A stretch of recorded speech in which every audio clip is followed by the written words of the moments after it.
ఇప్పుడున్న ఈ జీవితం మట్టుకే. అందుకే టైం పోనీయొద్దు. నీకు ఇవ్వబడిన ప్రతి డే విలువైందే, ప్రతిరోజు విలువైందే. ఇంకా బోల్డ్ అంత టైం ఉంది అనుకోవద్దు, నిద్రపోవద్దు, సోమరిగా ఉండొద్దు. ప్రతిరోజు విలువైంది. ఎందుకంటే లైఫ్ చిన్నది, లెంగ్తీ లేదు, చిన్నది. ఇప్పటికే సగం అయిపోయింది. ఇప్పటికే కొంతమందిది కొంత టైం అయిపోయింది. కొంతమందిది 3 భాగాలు అయిపోయింది లైఫ్. ఇంకా కొంచెమే ఉంది. అది తెలుసుకొని ఆ వృద్ధులు అలా పని చేస్తుంది.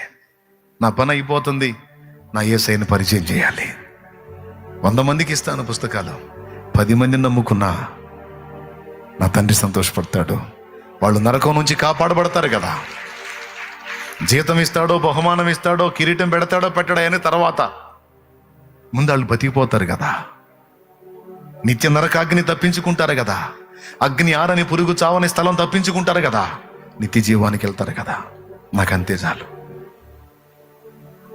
దృష్టిలో పెట్టుకొని పిలుపు విషయమై స్పష్టత కలిగి ఉండండి.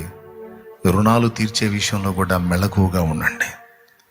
ఈరోజు నేను ఎంతమందికి యేసయ్యని పరిచయం చేశానో వాళ్ళందరూ ఇప్పుడు నాకు రుణస్థులు అయిపోయారు.